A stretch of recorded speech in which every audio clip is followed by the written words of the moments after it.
Chem Launcher is our next skill. A grenade launcher-inspired weapon that fires various ampules of chemicals. Ampules, that's a weird word. Am I saying that right? I don't know. Somebody will correct me. It's fine.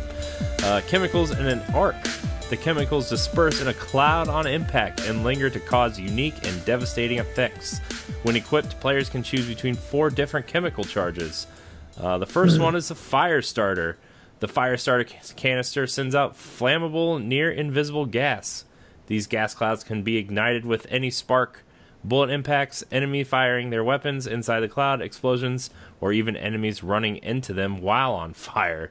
If you combine multiple clouds over a large area, you can create a devastating chain of reactions. Sounds like a good time. Set everyone on fire. Let's I think that was one of the main builds for the turret build. Yeah. In Division 1 was having the flamethrower turret because it would just melt people. Yeah. So there was that one, the shocking one, and and the regular one or whatever. Yeah, just the regular bullets. Yeah. Yeah. So, the second is the Riot Foam. This skill fires a canister with riot control foam that disperses on impact. This is the same Riot Foam as you have seen the True Sons use in the E3 demo. The foam is sticky, heavy, and expands rapidly. Anyone affected by the foam is stuck in place for a period of time, but the hardened foam can be destroyed to break them free. So that's kind of cool. Yeah, you can kind of freeze your enemies. Kind of almost sounds like that cement mechanic that you get in Infamous Second Son, where you blast them with like that rock formation or whatever. Sounds cool. That was a good game, by the way. I think it's one of the most underrated titles on PS4. I agree. I think a lot of people hate it just because of the previous 2. But then, like, I never played the first 2, so when I played it, I was like, oh, this game's awesome. I mean, granted, the story ain't the best in the world, but it's definitely not as shitty as a lot of people argue it to be. Yeah. Yeah, so, I think I've experienced the complete opposite. Like, anytime anyone is suggested a game that is a must-have, like for PlayStation, it was always that game.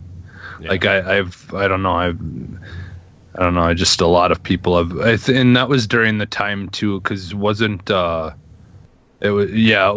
a big debate during the time when that came out. Like, people would be like, oh, like, what's better, either that or Sunset Overdrive, and there was like always this big fight between the two, like which one was the better game, and because they were compared for what, just because there was minor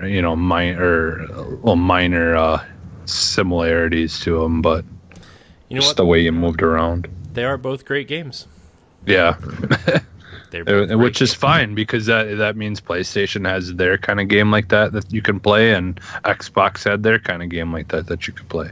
That's right. Yeah, it's not great games. The Oxidizer. The Oxidizer fires a canister that emits a cloud of corrosive chemicals. The chemical cloud lingers for a long time and efficiently eats away at enemy armor or any mechanical items. So that sounds like something you want to use if somebody has like a riot shield or some sort of like turret. Like, it'll probably melt turrets or whatever. So sit there, fire it, and duck back behind cover till they find you, and let it just eat away at their armor. So you kind of use it as to soften up the enemy before you take them on. That'd be pretty smart too. It could be a viable tactic. The last is the Reinforcer. The Reinforcer fires a projectile that detonates and disperses an armor repairing cloud. If this powder hits you or your teammates, it restores a small amount to your armor. Powders that stick on the ground grant armor restoration over time. If you have the ability to heal your friends very fast, or even yourself over time. So sounds like a good support class thing. So. Yeah. All right, the next skill